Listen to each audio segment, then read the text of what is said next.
والسلام على نبينا بعده أما بعد فأعوذ بالله من الشيطان الرجيم بسم الله الرحمن الرحيم يرفع الله الذين آمنوا منكم والذين أوتوا العلم درجات والله خبير بما تعملون. وقال النبي صلى الله عليه وسلم طلب العلم فريضة على كل مسلم أو كما قال صلى الله عليه وسلم. صدق الله العظيم وصدق رسوله النبي الكريم. اللهم صل على محمد وعلى آل محمد كما صليت على إبراهيم وعلى آل إبراهيم إنك حميد مجيد. اللهم بارك على محمد وعلى آل محمد كما باركت على إبراهيم وعلى آل إبراهيم إنك حميد مجيد. محترم سامعین، بزرگان دین، ذی قدر مہمانان گرامی، نوجوان بھائیوں، دوستوں اور ساتھیوں، میں نے آپ کے سامنے قرآن شریف کی آدھی آیت تلاوت کی اور ایک حدیث مبارک پڑھی ہے.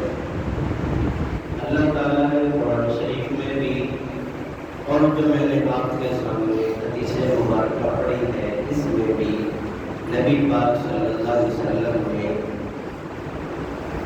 ایمان والوں کو علم کی ترغیب دی. پہلے ایمان اور ایمان کے بعد اس ایمان میں نکھار پیدا کرنے کے لیے، اس ایمان میں حسن پیدا کرنے کے لیے علم کی ضرورت ہے. علم وہ جو اللہ تعالیٰ نے بذریعہ وحی جناب نبی پاک صلی اللہ علیہ وسلم کی ذات مبارک پر اتارا. علم اسے کہتے ہیں جو اللہ رب العزت نے اپنی ذات کی طرف سے بذریعہ وحی جناب نبی پاک صلی اللہ علیہ وسلم کی ذات مبارک پر اتارا اور وہ رہتی دنیا کے لیے ہدایت کا نمونہ بن گیا. اسے علم کہتے ہیں. اب اللہ تعالیٰ نے آسمان سے بہت سارے علوم اتارے ہیں جن میں سر فہرست قرآن مجید ہے. آسمان سے تقریباً 104 کتابیں اتری ہیں جن میں 100 چھوٹے صحیفے ہیں اور 4 بڑی کتابیں ہیں جن میں تورات ہے، زبور ہے، انجیل ہے اور قرآن مجید.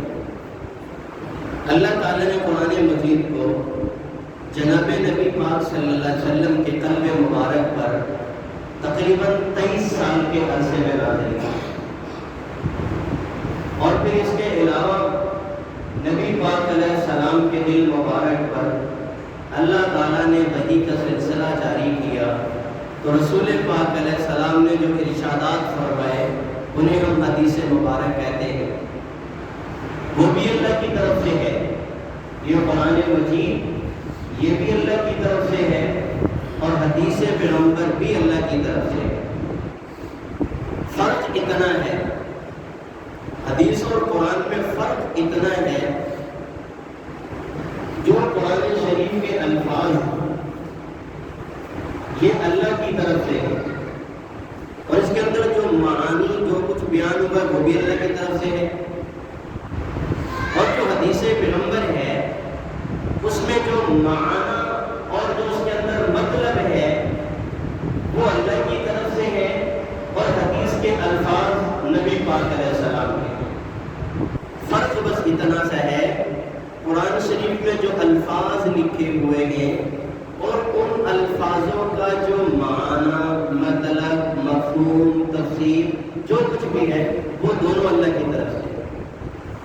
اور جو حدیث مبارک ہے اس کے جو الفاظ ہیں وہ میرے اور آپ کے نبی کے ہیں صلی اللہ علیہ وسلم، اور اس کے اندر جو مضمون بتایا گیا ہے وہ اللہ کی طرف سے.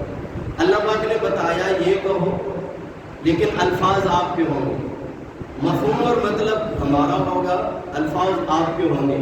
قرآن بھی اللہ کی طرف سے ہے اور حدیث بھی اللہ کی طرف سے ہے.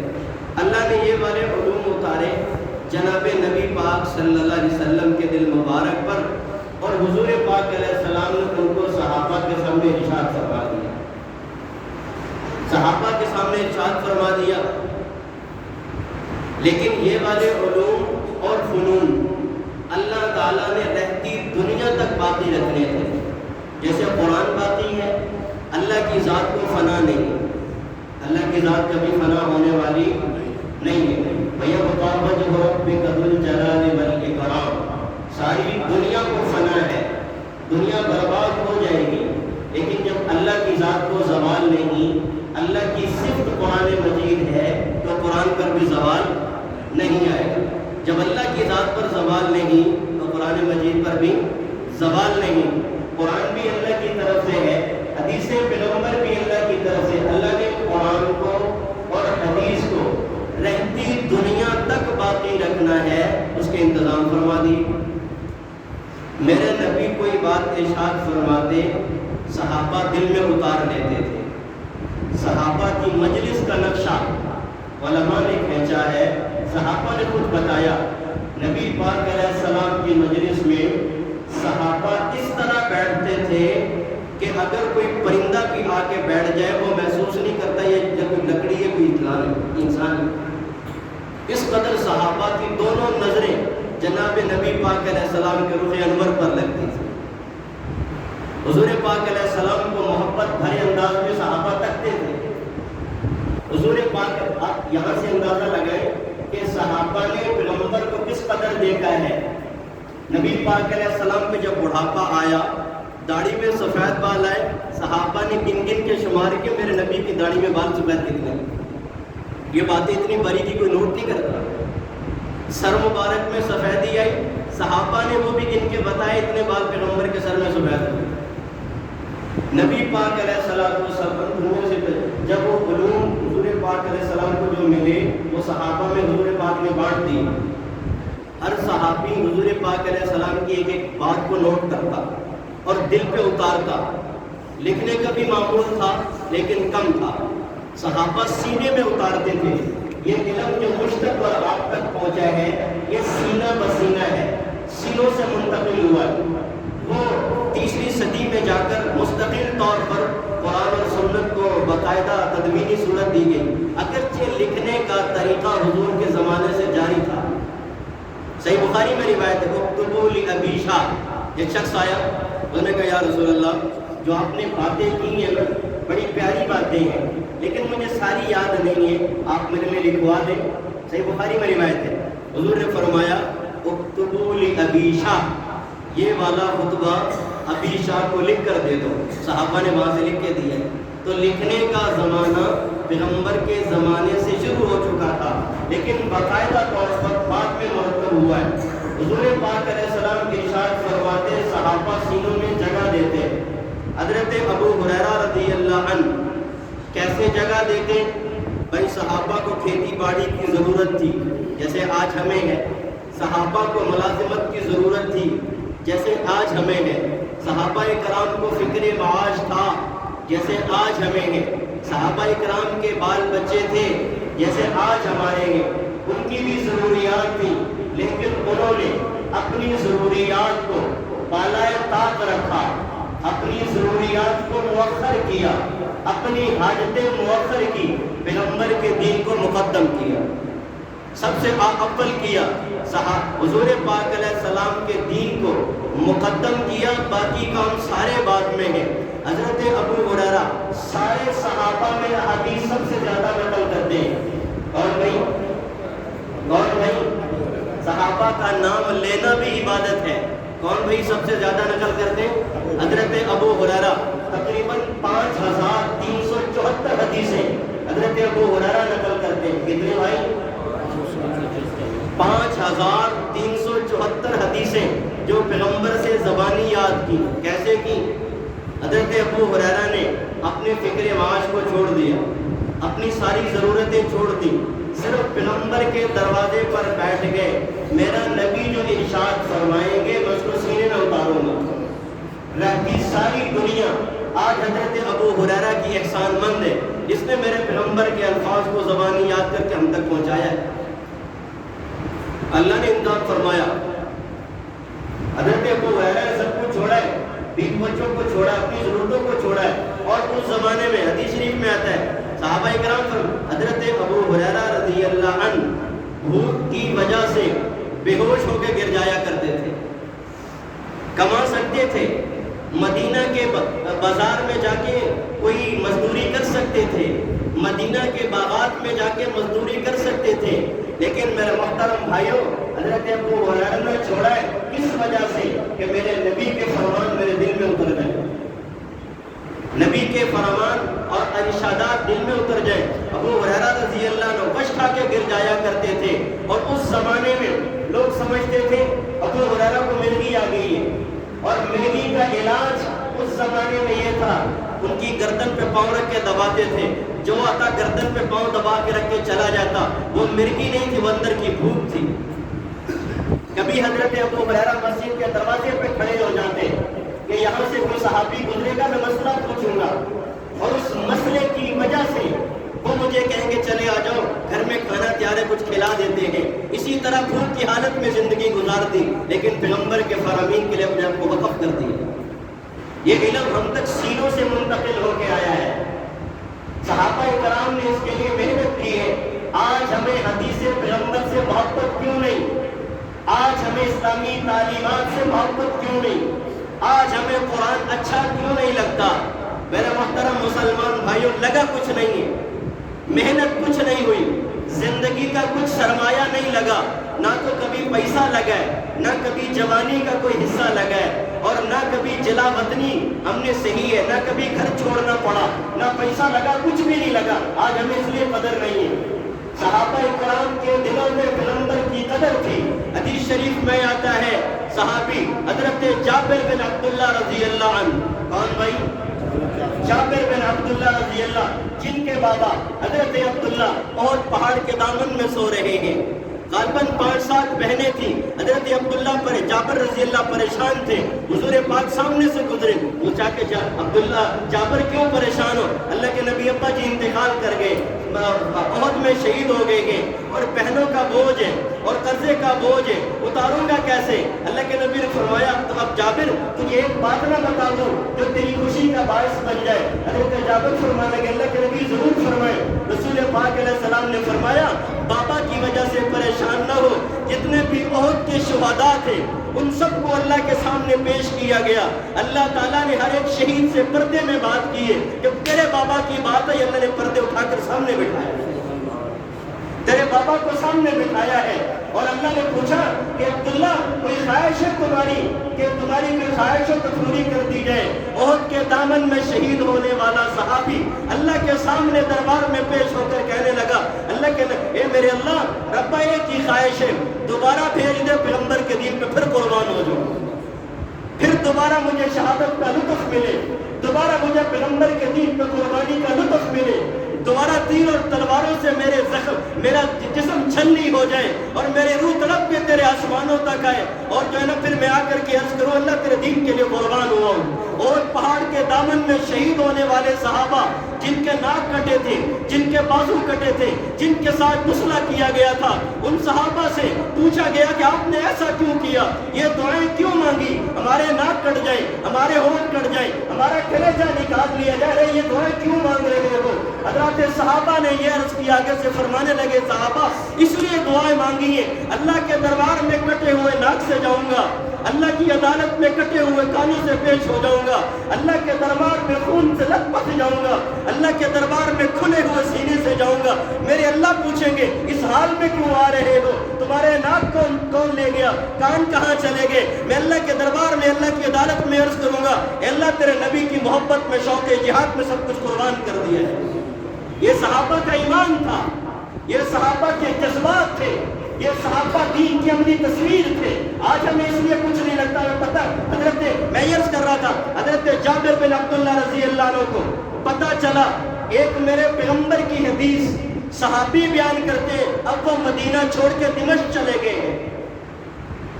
ایک حدیث بیان کرتے جو مدینہ میں کسی کو پتہ نہیں ہے، جنہوں نے ڈائریکٹلی پیغمبر سے سنی تھی، اب وہ بندہ دمشق میں مدینہ میں نہیں ہے۔ اونٹ خریدا، بابا اپنے بابا کو الوداع احد کے میدان میں کیا، اپنی بہنوں کو اپنے اپنے گھروں میں رخصت کیا، ایک اونٹ خریدا اور خریدنے کے بعد 1 مہینے کا سفر کے ایک حدیث سننے کے لیے۔ کس کے لیے بھائی؟ ایک حدیث سننے کے لیے صحابی رسول مدینہ چھوڑ کے جا رہا ہے ایک حدیث سننے کے لیے۔ دمشق کے ساتھ 1500 کلومیٹر کا سفر ہے، غالباً 1500 کلومیٹر کا سفر ہے مدینہ سے دمشق اور شام کا۔ 1 مہینے کے بعد دمشق میں پہنچے گئے، جا کر کے صحابی کے دروازے پہ دستک دی ہے۔ دربان نے روک کر کہا کون ہو؟ کہا جا کر کے اپنے مالک اور آقا کو بتاؤ مدینہ سے جابر آیا ہے، مدینہ رسول سے جابر آیا ہے۔ اس نے کہا کون سا جابر؟ اس نے کہا جابر بن عبداللہ شہید کا بیٹا، میدان احد میں شہید ہونے والے کا بیٹا آیا ہے۔ کیوں آئے ہو؟ جا کر اپنے آقا کو بتاؤ، وہ خود آ کے بتائیں گے میں کیوں آیا ہوں۔ جا کے بتایا کہ یہ آپ کو ملنے کے لیے مدینہ سے کوئی شخص آیا ہے۔ حضرت عبداللہ بن انیس رضی اللہ عنہ دوڑتے ہوئے نیچے، جابر آیا، عبداللہ کا بیٹا، ہاں جابر آئے، اور جسم سے چمٹ گئے جا کے زاروں قطار رونے لگے۔ یہ مدینہ چھوڑ کے آیا ایک حدیث سننے کے لیے، یہ پیغمبر کے ایک فرمان سننے کے لیے مدینہ چھوڑا ہے۔ 1500 کلومیٹر کا سفر کیا ہے، 1 مہینے تک سنگلات وادیوں کو اور پہاڑ اور جو ہے نا وہ نہ جانے کتنے جو ہے نا وہ نشیب و فراز کو کراس کر کے پیغمبر کا ایک فرمان سننے کے لیے آیا ہے۔ صحابہ کے دل میں قدر تھی، آج ہمارے دلوں میں قدر نہیں ہے۔ پیغمبر کے ان کے دلوں میں اتنی محبت تھی کہ ایک ایک کے لیے چھوڑا گیا۔ انہوں نے وہاں جا کے بتایا یہ کیوں آئے ہو؟ انہوں نے کہا کوئی غرض نہیں ہے، ایک میں نے سنا ہے کہ آپ حدیث قصاص بیان کرتے ہیں جو آپ نے پیغمبر سے سنی ہے، اور آپ مدینہ چھوڑ کے دمشق آ گئے، وہی حدیث سننے کے لیے آیا ہوں، اور کوئی غرض نہیں ہے۔ 1 مہینے کا سفر 1500 کلومیٹر اس لیے کیا ہے۔ وہ حدیث بیان کی وقت میں حدیث کو چھیڑ دوں، وہ حدیث بیان کی حضرت جابر بن انیس رضی اللہ عنہ نے حدیث سنی ہے، کہا کہ ٹھہر جائیے، آپ کی مہمان نوازی کرتے ہیں، ٹھہر جائیے، آپ ہمارے مہمان ہیں، پیغمبر کے شہر سے آئے ہیں، وہاں کی آب و ہوا لے کے ٹھہر جائیں۔ کہا نہیں، میں صرف حدیث سننے کے لیے آیا تھا، وہ میں نے سینے میں محفوظ کر لی ہے، باقی لوگوں کو جا کر بھی بتا دوں کہ میری موت نہ آ جائے۔ ایک حدیث کے لیے پیغمبر صحابہ کرام کے دل میں اتنی قدر تھی۔ حضرت نبی پاک علیہ السلام کے چچا کے بیٹے حضرت عباس رضی اللہ کے بیٹے حضرت عبداللہ بن عباس، جس کو مفسر قرآن کہا جاتا ہے، ایک دن نبی پاک علیہ السلام تہجد کے لیے اٹھے، لوٹا بھی رکھا ہوا، مسواک بھی تیار ہے، میرے حضور نے وضو فرمایا، استنجا فرمایا، مسواک کی، اور پوچھا یہ کس نے رکھا ہے؟ چھوٹے 10 سال کی عمر ہے، 10 سال سے بھی کم عمر ہے، اللہ کے نبی میں نے رکھا۔ حضور پاک علیہ السلام نے دونوں ہاتھ اٹھا کر دعا دی، اللہم علمہ التاویل، اے اللہ میرے اس بھائی کو قرآن کی تفسیر کا علم عطا فرما۔ اللہ نے علم دیا قرآن کی تفسیر، سارے صحابہ میں سب سے بڑے مفسر قرآن بنے۔ 10 سال کی عمر تھی، 10 سال کی عمر تھی، پیغمبر پاک دنیا سے رخصت ہو گئے۔ 10 سال میں بہت ساری حدیثیں سنی، لیکن پھر دل میں شوق حدیث پیدا ہوا، پھر دل میں کے اندر علم کی عظمت پیدا ہوئی۔ میرا تو عمر تھوڑی سی تھی، حضور پاک دنیا سے رخصت ہو گئے، اگر میں بھی اس حال میں چلا گیا کیا بنے گا؟ 10 سال کی عمر ہے، فیصلہ یہ کیا جو بڑے بڑے صحابہ ہیں، جنہوں نے پیغمبر سے علم پڑھا ہے، جنہوں نے حضور پاک علیہ السلام کی حدیثیں پڑھی ہیں، ان کے دروازے پہ جاتا ہوں۔ دروازوں پہ گئے ہیں، ایک ایک صحابی کے دروازے پہ جا کے کبھی دستک نہیں دی۔ حضرت عبداللہ بن عباس نبی کے خاندان کا فرد ہے، عبداللہ بن عباس صحابہ کے دروازے پہ جاتے، جہاں جہاں صحابہ تھے، حجاز مقدس میں تپتی ریتی زمینوں پہ چلتے تھے، ہواؤں کے دوش پہ چلتے تھے، تپتی صحراؤں کو کراس کر کے صحابی کے دروازے پہ جا کر بیٹھ جایا کرتے، کبھی دروازے پہ دستک نہیں دی۔ استاد کے احترام میں حدیث سننے آیا ہوں، اگرچہ نبی کے خاندان کا فرد ہوں لیکن طالب علم ہوں۔ دروازے کے باہر جا کے علماء نے لکھا ہے ہواؤں کے تھپیڑوں سے ریت میں لت پت ہو جایا کرتے تھے، بعض دفعہ جسم اور چہرہ پہچاننا مشکل ہو جاتا، لیکن جب دروازہ کھلتا پھر جا کے مسافہ کر کے فرماتے کہ مدینے سے آیا ہوں پیغمبر کی ایک حدیث سننے، وہ لوگ سر پکڑ کے بیٹھ جاتے، ارے پیغمبر کے خاندان کا فرد ہے، ہمیں حکم دیا تو ہم سر کے بل چل کے آتے تمہیں بتائیں، فرمایا نہیں، آج تم استاد ہو، اگرچہ میں پیغمبر کا خاندان کا فرد ہوں لیکن شاگرد بن کے تمہارے دروازے پہ آئے ہوں، تم نے میرے نبی سے حدیث سنی تھی وہ مجھے سنا دو۔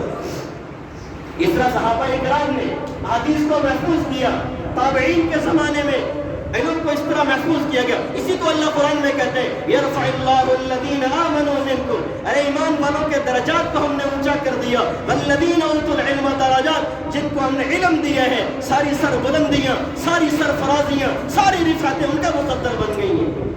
آج ہر ایک بندہ صحابہ کا نام شوق سے اسی لیے تو لیتا ہے، قربانیاں دی ہے، ارے امام بخاری کا نام سنا ہے، ساری دنیا جانتی ہے، حضرت بخاری نے کتنے سفر کیے آپ کو پتہ ہے، 10 سال کی عمر سے گھر کو چھوڑا ہے، بڑھاپے تک در بدر پھرے ہیں، آج ہمارے سامنے بخاری اس لیے موجود ہے۔ 10 سال کی عمر میں باپ نے تھا، ماں نے بیٹے کا ہاتھ پکڑا، حجاز مقدس میں سفر کروایا، سفر کرنے کے بعد حج کیا، حج کرنے کے بعد اپنی ماں کو سوارا، بخارا اور سمرقند رخصت کر کے حضرت بخاری فرمانے لگے اماں زندہ رہا تو پھر ملاقات ہو جائے گی۔ 10 سال کی عمر ہے، حج کیا، جا کر کے استاد کی خدمت میں بیٹھ کے بخارا سے حدیث پڑھنے کے لیے آیا ہوں، ساری زندگی اسی طرح رخصت ہو گئی، آخری وقت تھا، بیمار تھے، بیمار پڑ گئے، حد سے زیادہ بیمار تھے، اطباء نے کہا ان کا قارورہ چیک کرو، ان کا پیشاب ٹیسٹ ہوگا، پخانہ ٹیسٹ ہوگا، طبیبوں نے کہا کیا گیا، طبیب نے رزلٹ نکالا، نتیجہ نکالا، ٹیسٹوں سے فارغ ہو کر کہا اس بندے کو لگتا ہے 40 سال ہو گئے کبھی تک سالن نہیں کھایا۔ حضرت بخاری سے پوچھا گیا، فرمانے لگے ایک علماء نے لکھا 16 سال، ایک علماء نے لکھا 40 سال گزر گئے، سوکھی روٹی پہ گزارا کرتا ہوں، سارا دن پیغمبر کی حدیث سناتا ہوں۔ آج جب ان کو قبر میں رکھا گیا تو قبر سے خوشبو کی جو نمحلے اٹھ رہے تھے، سارے لوگوں نے، جب امام بخاری کا جنازہ پڑھا گیا اس زمانے میں لوگوں کے لیے سواریاں اس زمانے میں کم پڑ گئی تھی، سواریاں کم پڑ گئی تھی، آج بھی وہاں سے جنت کی خوشبو مہکتی ہے۔ یہ لوگوں نے اپنے آپ کو دین کے لیے وقف کیا تھا، ایسے ہی علم حدیث تھوڑا آیا، ایک مرتبہ امام بخاری 3 دن تک میں نے سوکھا گھاس کھایا ہے، اور لیکن پیغمبر کے علوم کو اپنے سینوں میں اتارا ہے۔ حضرت بخاری رحمۃ اللہ علیہ نے صحیح بخاری کے اندر 90,084 حدیثیں نقل کی ہیں، اور ہر حدیث کو نقل کرنے سے پہلے وضو فرمایا کرتے تھے، وضو کرنے کے بعد 2 رکعتیں پڑھتے، 2 رکعت پڑھ کے اللہ سے مانگا کرتے، پھر بخاری میں لکھا کرتے تھے۔ ایسے ہی رمایا میرے بھائیو دوستوں اور بزرگوں، ایک صحابی مدینہ سے گئے حضرت ابو دردہ کے پاس دمشق میں جب وہاں جا کر پہنچے ایک دوسرا شخص بیٹھا ہوا، کہنے لگا میں نوٹ کر رہا تھا کون آیا کیسے آیا ہے، کہنے لگا جب میں وہاں پہنچا حضرت ابو دردہ دمشق میں صحابی ہیں، وہاں ایک اور شخص مدینہ سے آیا اور کہنے لگا جلستو مع ابی دردہ تھا، میں ابو دردہ کے پاس بیٹھا ہوا، ایک شخص آیا کہنے لگا جئت من مدینہ الرسول یا ابا دردہ، اے ابو دردہ میں پیغمبر کے شہر کا واسی ہوں، میں پیغمبر کے شہر سے آیا ہوں، جئت لحدیث ایک حدیث سننے کے لیے آیا ہوں، بلغنی تحدث عن رسول اللہ، مجھے یہ بات پہنچی ہے وہ تو بیان کرتا کسی اور کو پتہ نہیں ہے، تو نے سینے میں محفوظ کیا، میں مدینہ سے دمشق وہ حدیث سننے کے لیے آیا ہوں۔ ابو دردہ نے پوچھا من ای غرض، کوئی اور غرض تو نہیں؟ کہا لا لحاجت، کوئی غرض نہیں، ایک حدیث سننے کے لیے آیا ہوں۔ پھر ابو دردہ نے فرمایا، ابو دردہ فرمانے لگے میں نے پیغمبر سے سنا ہے، میرے کانوں نے سنا اور دل میں نے اتارا، جو کوئی حدیث سننے کے لیے آئے میرے پیغمبر نے فرمایا تھا جو کوئی حدیث پڑھنے کے لیے نکلے اپنے گھر کو چھوڑ دے، علم کی تلاش میں چھوڑ دے، میرے پیغمبر نے فرمایا تھا صلی اللہ علیہ وسلم ان الملائکۃ لتضع اجنحتها، فرشتے اپنے پر ان کے قدموں کے نیچے رکھ دیتے ہیں۔ کس کے لیے رکھ رہے ہیں بھائی؟ حدیث علم والوں کے لیے جو علم کی تلاش میں گھر سے نکلے، من خرج فی طلب العلم ان الملائکۃ لتضع اجنحتها بما يطلب، من طلب العلم، جو علم کی تلاش میں نکل آئے، ہم بھی گھروں کو نکلے ہیں، جس کسی نے سفر کیا، آپ بھی اپنے اپنے گھروں سے آئے ہیں، بھائی مسجد میں آئے ہیں اس لیے آئے ہیں بھائی وہاں ایک فقیر صدائیں لگاتا ہے، ہمیں شاید سے کوئی نیا مسئلہ، ہمیں کوئی مسئلہ مل جائے، ہمیں کوئی حدیث مل جائے اور عمل کرنے کی زندگی میں اتر جائے، بیڑے پار پڑ جائے، یہ نیتیں کر کے آئیں گھروں سے، ہم علم کے لیے جا رہے ہیں۔ جب آپ اس نیت سے آئیں گے، حدیث پیغمبر میں آتا ہے من طلب العلم، جو علم کی تلاش میں نکلا، سہل اللہ لہ طریقا الی الجنہ، اللہ جنت میں جانے والے سارے راستے آسان فرما دیں گے۔ جو علم کی تلاش میں نکل جائے اللہ راستے آسان کر دیتے ہیں۔ آپ علم، چاہے وہ سفر طویل ہو، چاہے سفر قصیر ہو، چاہے بڑا سفر ہو چاہے چھوٹا سفر ہو، لیکن طلب ہو، طلب علم کی ہو اور علم کو پھر عمل میں اتارنے کی ہو، چاہے وہ مرد ہو چاہے وہ عورت ہو، اللہ تعالیٰ اس کے لیے جنت کے راستے آسان فرما دیتے ہیں۔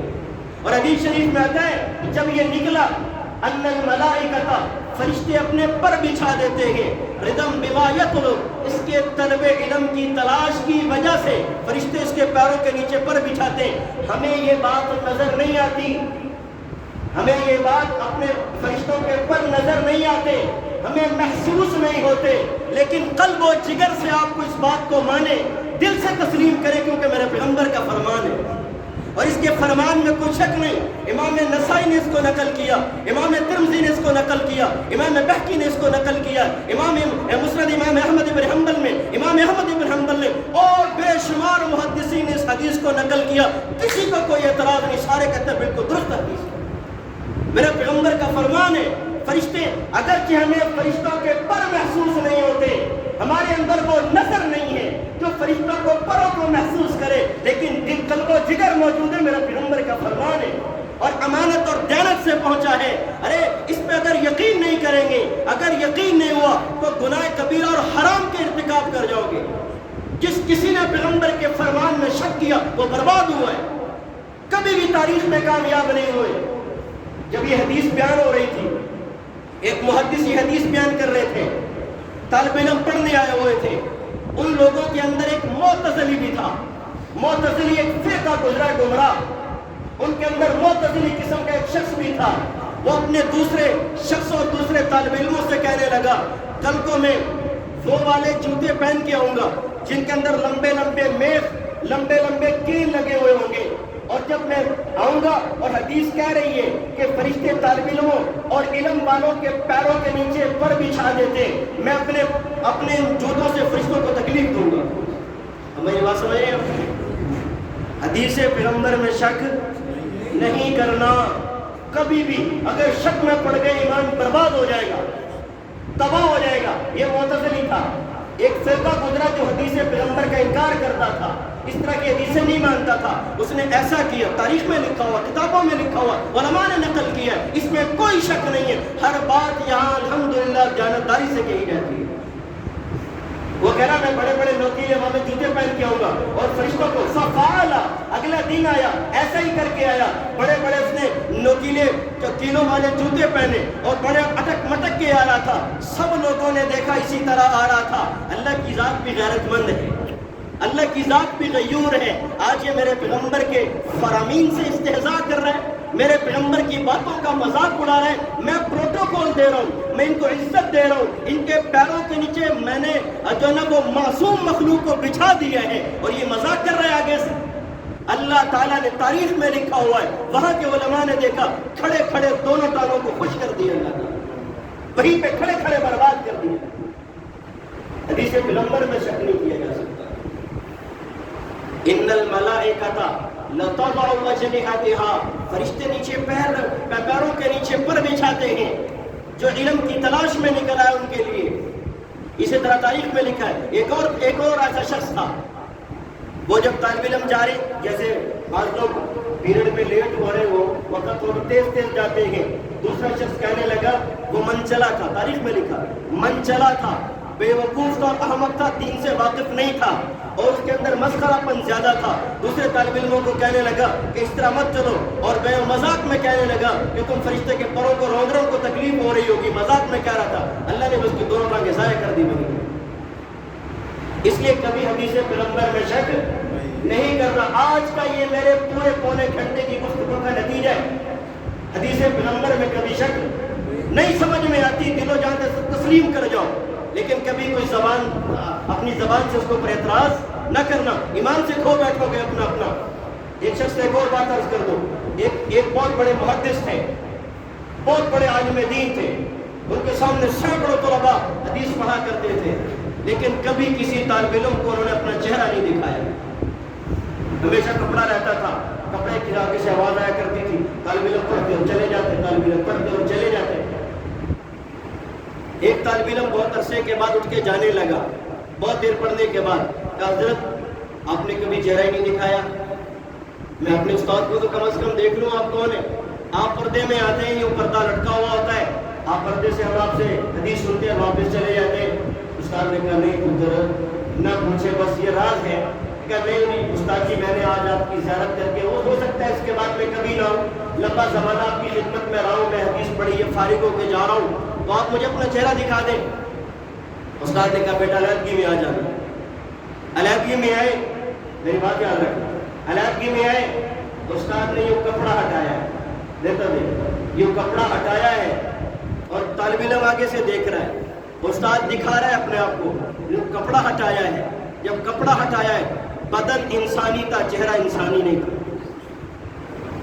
چہرہ انسانی نہیں تھا۔ اور کون ہے یہ؟ وقت کا شیخ، وقت کا مفتی اور محدث ہے۔ بدن انسانی ہے اور چہرہ انسانی، باقی تھڑ انسانی، تھڑ سے اوپر جتنا بھی وجود، جتنا بھی سر ہے، یہ گدھے کا تھا۔ اللہ اکبر، استغفر اللہ ربی۔ شاگرد تو بھاڑے مار کے گر گیا سجدے میں، واللہ یہ کیا ہو گیا، ارے یہ کیا معاملہ ہے؟ اور استاد کے بھی آنسو زمین کو تر کر رہے تھے۔ پوچھا، ہاتھ جوڑ کے پوچھا یہ کیا معاملہ ہے حضرت؟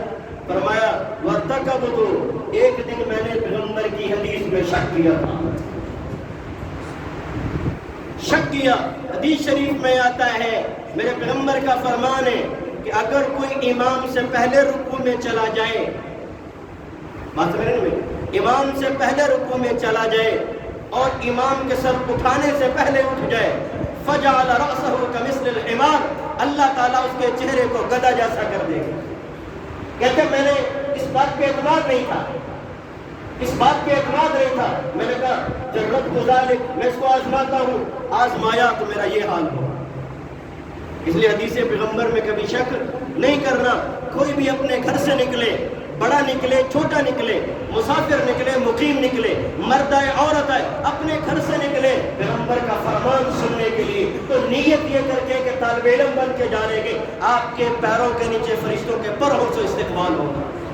یہ صرف علم کی عظمت ہے، طالب علم کی عظمت ہے۔ ارے حدیث شریف میں آتا ہے جب کوئی طالب علم نکلتا ہے، حدیث کی تلاش میں نکلتا ہے، ایک شخص جو ہے نا وہ بڑے عالم دین تھے، وہ بصرہ کی ایک مسجد میں گئے، مسجد میں جب وہاں پہنچے تو دیکھا ایک طرف مولانا بیٹھے باز فرما رہے ہیں، ایک طرف لوگ بیٹھ کر علم حدیث پڑھ رہے ہیں، مذاکرہ ہو رہا ہے، مسائل، کوئی وضو کے مسائل بتا رہا ہے، کوئی غسل کے مسائل بتا رہا ہے، کوئی تیمم کے، فقہ کے اور معاملات کے، تجارت کے معاملات پہ گفتگو ہو رہی ہے۔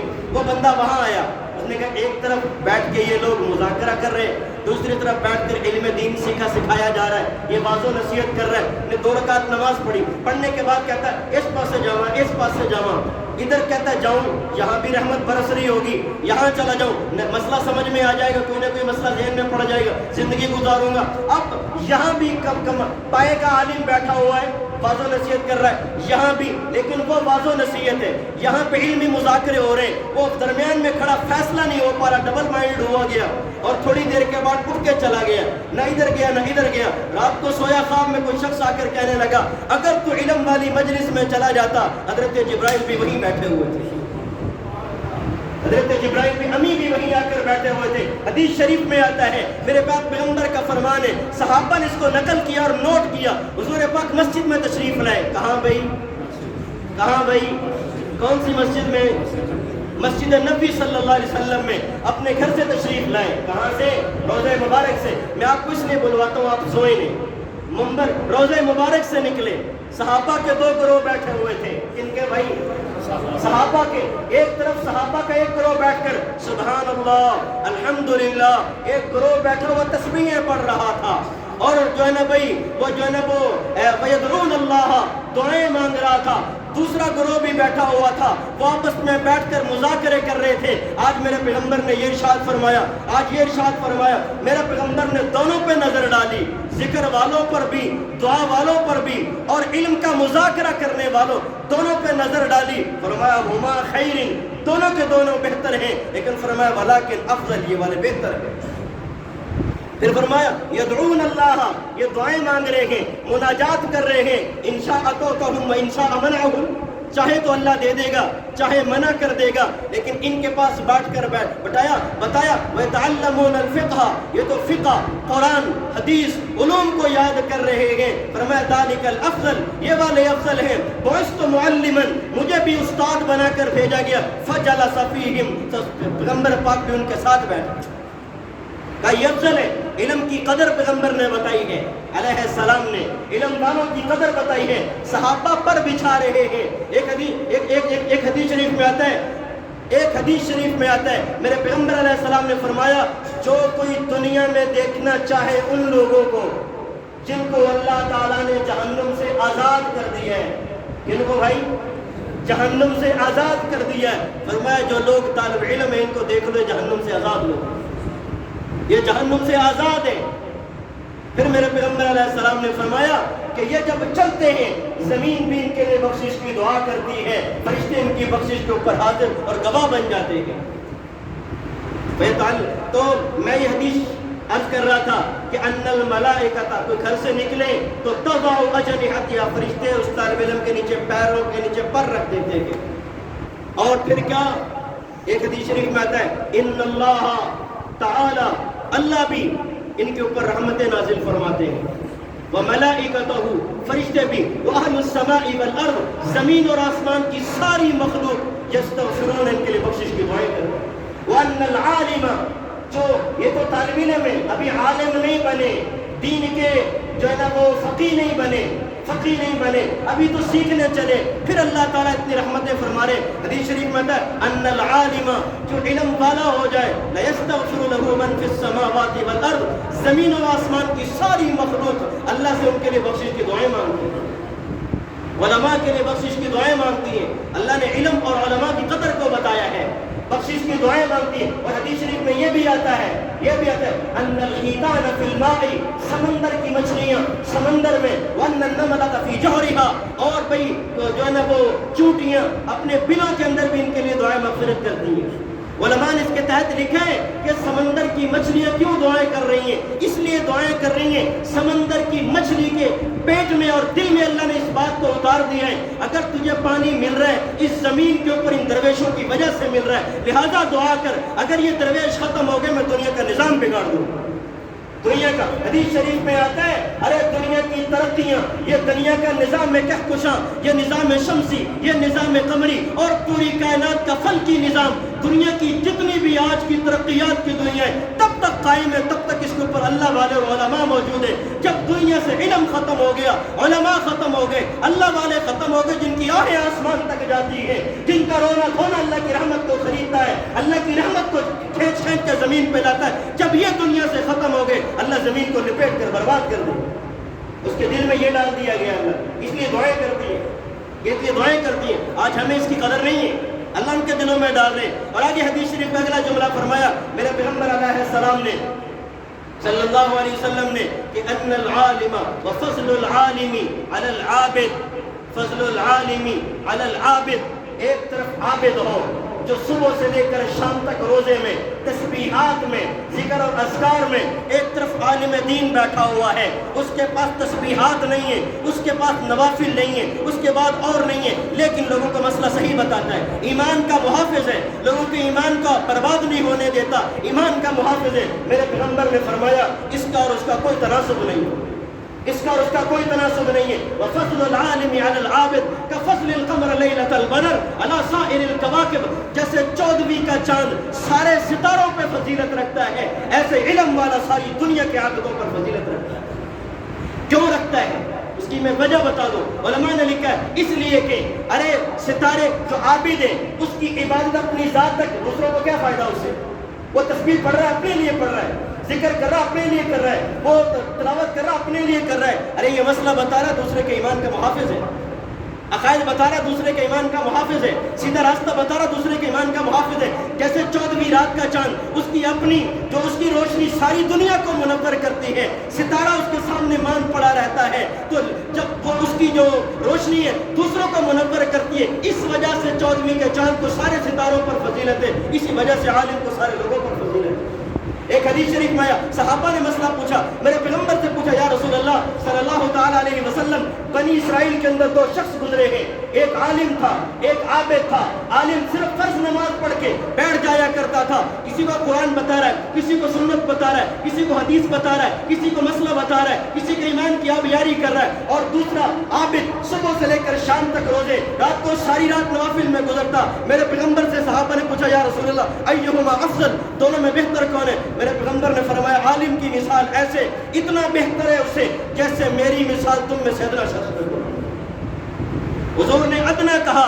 ساری کائنات میں اللہ کے بعد میرے پیغمبر افضل ہے، اللہ کے بعد ساری کائنات میں. فرمایا ادنا شخص اور میرا کوئی تناسب نہیں ہے، اس طرح اس عالم کا اور عابد کا کوئی تناسب نہیں ہے. اس لیے میرا محترم بھائیوں، علم کو ترغیب ہے، علم کی عظمت ہے، اپنے اندر اس کو جگہ دیں. طالب علم بننا سیکھیں، عالم خود نہیں بن سکتے ہو. وقت گزر گیا، نہیں گزرا. ارے علم پڑھنے کے لیے کوئی قید نہیں ہے، آخری بات کر رہا ہوں، علم پڑھنے کے لیے کوئی قید نہیں ہے، عمر کی قید نہیں ہے. ارے اگر بوڑھا بابا بھی سپارہ پڑھ کے آ جائے، اللہ کتنی محبت آتی ہے اس کے اوپر. لڑکھڑاتی زبان سے اپنے حروف کو ٹھیک کرے، اللہ اس کو بھی وہی والا مرتبہ دیں گے. حدیث شریف میں آتا ہے، اگر کوئی کسی حالت میں مر گیا، کسی حالت میں مر گیا علم سیکھتے ہوئے، چاہے عمر کتنی ہو گئی، مرد و عورت ہے، اسی حالت میں موت آ گئی، فبعث اللہ جب اس کو اٹھائیں گے اور جنت میں لے کے جائیں گے. انبیاء اور اس جو پڑھنے والا ہے، ان دونوں کے درمیان ایک درجے کا فرق رکھیں گے. انبیاء سے نیچے والے درجے میں ان کو جگہ دیں گے. یہ وہ لوگ ہیں جو آپ کے علوم کو سیکھا کرتے تھے. اور بھائی آج سے ارادہ کرتے ہو کہ نہیں کرتے ہو؟ ارادہ کر لیں. کیا ارادہ کرنا ہے آپ نے؟ ارادہ یہ کرنا ہے نمازیں ٹھیک کریں گے، ارادہ یہ کرنا اپنے کلمہ ٹھیک کریں گے، ارادہ یہ کرنا ہے نماز میں جتنی غلطی ہیں وہ، اور کم از کم 8 آخری 10 صورتیں بالکل ٹھیک کریں گے. وہ کریں گے نا انشاءاللہ. اگلی بات، اگر اولاد کی بھی زکوٰۃ ہوا کرتی ہے، اولاد کی بھی زکوٰۃ ہوا کرتی ہے. آپ کہہ رہے ہوں گے 40 ہوگی تو زکوٰۃ دیں گے. بھائی 40 شرط نہیں ہے، پہلے 40 بچے ہوں گے پھر زکوٰۃ دیں گے. زکوٰۃ یہ ہے، اللہ نے اولاد دی ہے، خود نہیں کیا. ایک آدھے کو اللہ کے لیے وقف کر دو، پیغمبر کے نبی کے دین کے لیے وقف کر دو. یہ تو کر سکتے ہو نا بھائی. اور آپ قبر میں چلے جائیں گے، یہ والا آپ کے لیے صدقہ جاریہ بن جائے گا. اس کی دعوت، اس کی تبلیغ ساری آپ کی قبر میں آ رہی ہوگی. کرتے ہیں نا انشاءاللہ ارادہ. آج سے جتنے یہاں بیٹھے ہیں، پہلے اول یہ اپنی نمازیں، اپنے کلمے، اپنی تلاوت، اپنے عقائد، اپنے اعمال درست کریں گے. نمبر 2، اللہ کے نبی کے لیے اپنی اولاد میں سے ایک وقف کریں گے. کریں گے نا بھائی؟ اللہ کے گھر میں بیٹھ کے عزم کر کے جائیں. رزق اللہ کے ہاتھ میں، میرے اور آپ کے ہاتھ میں نہیں ہے. کہتے ہیں کہ مولوی بن جائے گا، کھائیں گے کہاں سے؟ وہاں سے کھائیں گے جہاں سے آپ کھا رہے ہو انشاءاللہ. اور اللہ آپ سے بہتر کھلائیں گے. نحن نرزقکم وإياکم. اللہ نے فرمایا پہلے اولاد کو رزق دوں گا، بعد میں تمہیں دوں گا. اللہ تعالی ہم سب کو پیغمبر پاک علیہ السلام کے دین سے محبت نصیب فرمائے، عالم اور عمل بننے کی توفیق عطا فرمائے. وما علینا الا البلاغ.